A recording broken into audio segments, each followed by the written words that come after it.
दोस्तों, आज हम आपको उस नेता के बारे में बताने जा रहे हैं जिसने अपने संघर्षों से बीजेपी को बुलंदियों तक पहुंचाने में कोई कोरो कसर बाकी नहीं छोड़ी। बीजेपी की पहचान देश के अंदर उन्होंने स्थापित कराई। वो कोई और नहीं बल्कि बीजेपी पार्टी के पितामह कहे जाने वाले लालकृष्ण आडवाणी हैं, जिन्होंने अपने जीवन की शुरुआत आरएसएस से की।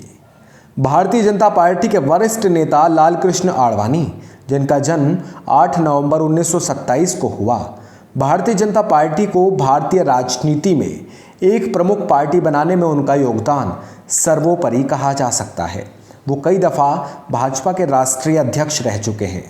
भारतीय जनता पार्टी के जिन नामों को पूरी पार्टी को खड़ा करने और उसे राष्ट्रीय स्तर तक लाने का श्रेय जाता है, उसमें सबसे आगे की पंक्ति का नाम लालकृष्ण आडवाणी का है।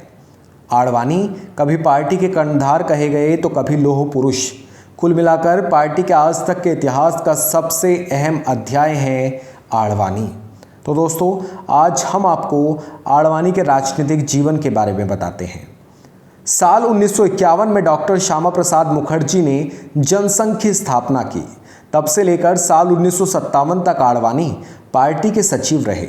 उसके बाद साल 1973 से 1977 तक आडवाणी ने भारतीय जनसंघ के अध्यक्ष का दायित्व निभाया। साल 1980 में भारतीय जनता पार्टी की स्थापना के बाद से 1986 तक आडवाणी पार्टी के महासचिव रहे। इसके बाद 1986 से 1991 तक पार्टी के अध्यक्ष पद पर रहे और उसका उत्तरदायित्व भी उन्होंने संभाला।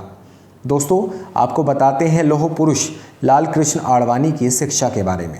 उन्होंने अपनी शुरुआती शिक्षा लाहौर से ली, पर बाद में भारत आकर उन्होंने बम्बई से पढ़ाई की।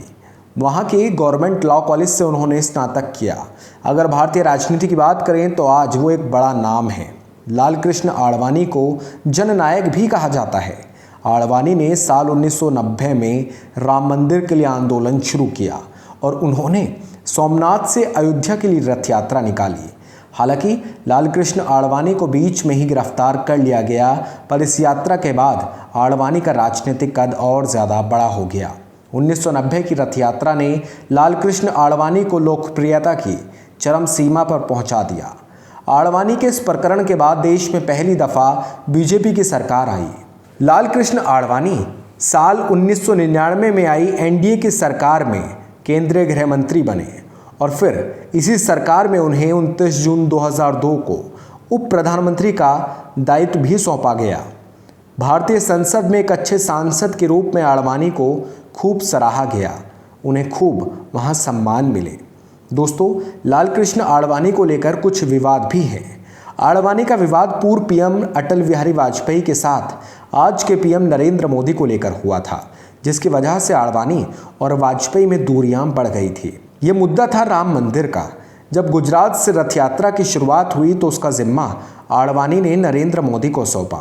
इस किस्से का जिक्र करते हुए आडवाणी अपनी किताब में लिखते हैं कि जिन दो मुद्दों पर वाजपेयी और मुझ में एक राय नहीं थी, उसमें पहला अयोध्या का मुद्दा था।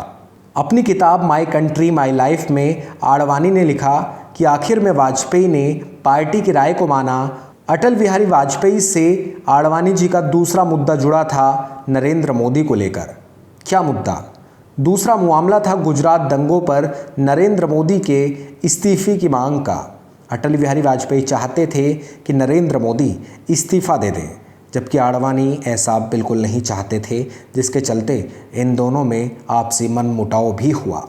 तो दोस्तों, अगर वर्तमान राजनीति की बात करें तो आडवाणी जी की उम्र की वजह से आज वो सभी तरह के कार्यों से मुक्त हैं और अपने जीवन को खुशी खुशी बिता रहे हैं। आज देश को इतना ताकतवर पीएम देने का क्रेडिट भी कहीं ना कहीं आडवाणी को ही जाता है। अगर आडवाणी उस वक्त नरेंद्र मोदी का साथ ना दिए होते तो शायद आज देश की तस्वीर कुछ और होती। बाकी आपको दोस्तों क्या लगता है, कमेंट सेक्शन में आप हमें बता सकते हैं। आडवाणी जी के बारे में आप जो सोचते हैं वो भी आप लिख सकते हैं। वीडियो आप यूट्यूब पर देख रहे हैं तो चैनल को सब्सक्राइब कर सकते हैं, फेसबुक पर देख रहे हैं तो पेज को लाइक कर सकते हैं। शुक्रिया।